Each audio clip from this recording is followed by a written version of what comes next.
देखिए, आज जुमे की नमाज का दिन था। शांतिपूर्ण तरीके से यह नमाज जो है वो संपन्न हुआ है। हालांकि तहखाने मामले में आदेश के बाद हलचल लगातार ज्ञानवापी परिसर में तेज रही है। पहले हम तस्वीरें दिखा दें कि ये देखिए, भारी संख्या में जो मुस्लिम समाज के लोग रहे वो ज्ञानवापी परिसर में नमाज अदा करके आ चुके हैं। मुख्तार भाई हमारे साथ है, मुस्लिम पक्षकार भी है, अपनी बातों को दमखम के साथ न्यायालय के माध्यम से रख भी रहे।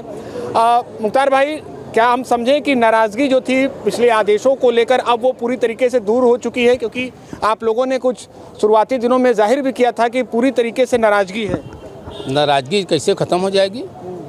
गलत तरीके से हमारे मस्जिद में घुस के पूजा हो रहा है, नाराज़गी ख़त्म हो जाएगी? कहाँ की बात कर रहे हैं? बगैर किसी कायदा कानून के, बगैर किसी साक्ष्य के उसमें पूजा हो रहे हैं। न्यायालय का आदेश मिल गया है, धोखे में न्यायालय को रख के आदेश पा लिए। उस आदेश में जो बात लिखी गई है मौके पे कहाँ है?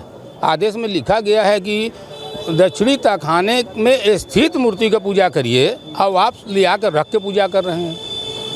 ये क्या मतलब है? अच्छा, हम लोगों ने जज साहब से भी बात किया है। उन्होंने कहा है कि पर्याप्त समय आपको और दूसरे पक्ष को दोनों को दिया गया है और साक्ष्य और सबूत के आधार पर ही न्यायालय फैसला देती है। ऐसा बिल्कुल नहीं कि कोई जल्दीबाजी में। इसके अलावा ये बात है कि उनका जो कार्यकाल का एक अंतिम फैसला था, इसलिए ऐसा कुछ भी नहीं। जज साहब का देखिए, वो जज साहब हैं, न्यायपालिका उन लोगों के हवाले है, मैं उन पर सवाल नहीं उठा सकता, ये आप जान लीजिए। वो न्यायपालिका, मगर हम जिस बात से पीड़ित हैं हम अपनी बात तो कह सकते हैं। उस मुकदमे का मुझे पूरी ज्ञात है, एक एक पॉइंट का ज्ञात है। बस न्यायपालिका है, नहीं सीधे कहते कि बैठा लीजिए बात हो जाए। आज जो लोग बहुत खुश हैं वो हमसे डिबेट कर लें पेपर पर, काहे भाग रहे हैं? 17 को रिसीवर नियुक्त करते हैं, कोई 25 को आप कोई अंजुमन के हमारे तरफ से एप्लीकेशन पड़ता है, आपत्ति आप उसको डिसाइड नहीं करते हैं, 25 का डेट लगाते हैं, फिर सीधे 31 को आप ऑर्डर करते हैं। किस एप्लीकेशन पर? कोई एप्लीकेशन पड़ा? शैलेंद्र पाठक जी दे रहे हैं एप्लीकेशन, आप बताइए रिसीवर घोषित करने का। जब वो अपना पूरा अधिकार 2014-2016 में विश्वनाथ ट्रस्ट को दे दिया तो उनके पास क्या अधिकार है? कौन सी बात हो रही है? कौन कानून की बात है? हम लोग इसके खिलाफ गए हैं हाई कोर्ट, 2 दिन सुनवाई हुई है और 12 तारीख को देखिए क्या होता है। 12 तारीख को अब बहस होगी, न्यायालय है, जो फैसला देगा सबको मानना पड़ेगा। भाई न्यायालय है ना। आप लगातार इस मामले में अपनी पक्ष को रख रहे हैं। 12 तारीख को जो हाई कोर्ट में होगा उस बातों को लेकर आगे चर्चा होगी। हरिद्वार के हल्द्वानी में जो घटना हो रही है उस पर भी नज़र है आपकी, उसको देख रहे हैं, उसको कैसे आप देख रहे हैं, उस पर आपकी क्या प्रतिक्रिया होगी? देखिए, हल्द्वानी नहीं, हम पूरे देश के सभी अपने देशवासियों से ये अपील करेंगे, चाहे वो किसी भी धर्म जाति को हों, कि हमें आपको सबसे पहले ये बात को गौर करना चाहिए कि हम संविधान ने जो हमें अधिकार दिया उसका आप प्रयोग करें, उसके तहत रहें। अगर कोई नाराज़गी है तो हम आप अपने में न उलझें, न्यायालय से संवैधानिक तरीके से अपने बात को चलाएं। लड़ने से सिवाय नुकसान को कुछ नहीं होगा। वर्तमान की जो सरकारें हैं बहुत अच्छी तरीके से चल रहे, खाली धर्म के मामले आके तो वहाँ बिगड़ जा रहा। यानी बहुत अच्छी बात आपने कही कि संवैधानिक तरीके से आप अपनी बात को रखिएगा। आप भी नमाज अदा करके अंदर से आ रहे हैं, शांतिपूर्ण तरीके से नमाज संपन्न हो गई है। हरिद्वार के हल्द्वानी में जो कुछ चीज़ें चल रही हैं उसको भी आप देख रहे हैं, क्या कहेंगे उस पर? जिस देश में 2014 के बाद से जिस तरह से हिंदू और मुस्लिम करके और सरकारों द्वारा, बड़े अफसोस की बात है कि उत्तर प्रदेश के मुख्यमंत्री योगी आदित्यनाथ सदन के अंदर कहते हैं क्या काशी मथुरा, क्या इस तरह की और धमकी देते हुए लहजे में कि हम 3 की मांग कर रहे हैं, आपको दे देना चाहिए। उन्होंने महाभारत की कथा सुना दी, कौरव पांडव की बात सुना दी। क्या लोकतंत्र में बैठा हुआ सदन में ऐसा बयान दे सकता है कोई प्रधानमंत्री या मुख्यमंत्री? आप बताइए, क्या हमारे देश में डेमोक्रेसी खत्म हो गई है? क्या मोदी जी भूल जाएंगे? जब विदेश में जाते थे, मैं गांधी की धरती से आया हूँ, मैं बुद्ध की धरती से आया हूँ, मदर ऑफ डेमोक्रेसी, कहाँ गई मदर ऑफ डेमोक्रेसी? किस बात का झूठ का प्रोपेगेंडा इस देश में प्रोपेगेंडा चल रहा है?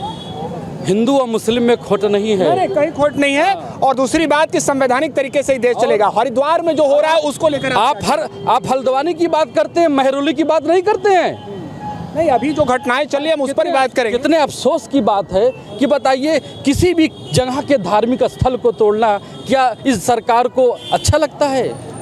कितनी गलत बात है कि नहीं। आदमी ऐसे भी धार्मिक स्थलों का आदर करता है। आप एक तरफ एक वर्ग के लिए सारा कुछ कर रहे हैं और दूसरे वर्ग के साथ ऐसा कर रहे हैं। चलिए फिर और लोगों से बात करेंगे। तो यहाँ पर शांतिपूर्ण तरीके से जो नमाज है ज्ञानवापी परिसर में वो संपन्न हो चुकी है। एक अंतिम कमेंट हम आपसे भी लेंगे। आज नमाज हो चुकी है, इसके अलावा हरिद्वार में जो कुछ चीज़ें चल रही हैं उसको लेकर क्या कहेंगे? जी, मैं सरफराज अहमद, राष्ट्रीय बुनकर एक्शन कमेटी का अध्यक्ष। शुरू अल्लाह के नाम से जो निहायत रहीम रहम करने वाला है। देखिए, हमारा देश और ख़ास तौर से बनारस सांस्कृतिक राजधानी है और यहाँ से हमेशा से पैगाम दिया जाता रहा है, इंशाअल्लाह आगे भी दिया जाता रहेगा। आज आपने देखा कि शांतिपूर्ण तरीके से नमाज संपन्न हुई और हम लोग पूरे देश से अपील भी करते हैं मुसलमानों के और नौजवानों से कि वो शांति व्यवस्था बनाए रखे। हम अल्लाह के रसूल के मानने वाले हैं, जिन्होंने अपने महबूब चचा हमजा का कलेजा चपाने वाली हिंदा को भी माफ़ कर दिया था। तो आज सब्र तहम्मुल का दिन है। सब्र तहम्मुल से काम लें। और इस्लाम शांति का मजहब है, अमन सुकून का मजहब है। अल्लाह के रसूल खून से नहा गए पत्थरों से, तब भी उन्होंने बद्दुआ नहीं दी। तो हम लोग उनके मानने वाले हैं, उनके फॉलोअर हैं। और आपने शांति का पैगाम दिया, हरिद्वार को लेकर क्या कहेंगे? क्या वहाँ पर जो घटनाएं हो रही हैं उसके बारे में आपने सुना होगा? देखिए, वहाँ की जो हुकूमत है उनके जो लॉ एंड ऑर्डर के प्रयास काफ़ी काबिल तारीफ़ है, मगर कहीं भी कोई भी आस्था की चीज़ है उसको नोटिस के ज़रिए बात चस्पा होनी चाहिए, बात कही जानी चाहिए, दूसरे पक्ष को भी मौका दी जाना चाहिए। और कोई भी मस्जिद मदरसा कोई भी इलीगल मोमेंट पर नहीं बनता और मस्जिद मदरसा की हमेशा कागजात मुकम्मल रहते हैं और उस पर कभी भी सवालिया निशान उठाने की ज़रूरत ही नहीं। जैसे मिसाल के तौर से आप ज्ञानवापी मस्जिद की स्थिति ये है कि आज का हमारा प्रिंट मीडिया एक सोची समझी प्रोपेगेंडा चला रहा है और ज्ञानवापी लिख रहा है, ज्ञानवापी मस्जिद नहीं लिख रहा। क्यों नहीं लिख रहा है? इसके पीछे क्या सियासत चल रही है? जब खतरा खतौनी सब में लिखा हुआ है, जजमेंट अभी कुछ नहीं आया है, तो आप तय कर रहे हैं। ये माहौल रचा जा रहा है। मुसलमान क्यों ना भयभीत हो, क्यों ना आशंकित हो?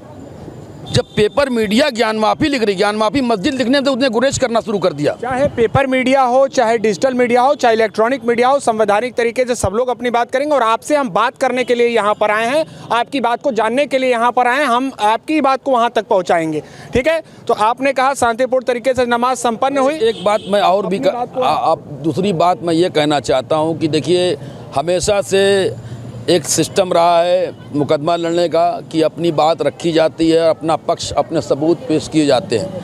और पुराने लोग एक बात कहते हैं कि कब्जा सच्चा, लड़ाई झूठी, दीवानी का। तो ऐसी परिस्थिति नहीं होना चाहिए। ऐसी परिस्थिति का मतलब कि लॉ एंड ऑर्डर का देश नहीं है, लॉ एंड ऑर्डर नहीं है। और कानून व्यवस्था के तहत ही सभी को अपनी बातों को रखने का जो है अधिकार है। इसके अलावा एक और विषय कि पूरी तरीके से जो काशी है गंगा जमुनी तहजीब का शहर है और यहाँ पर अमन शांति को लेकर भी लगातार अपील की जा रही है। एबीपी लाइव के लिए निशांत चतुर्वेदी, वाराणसी।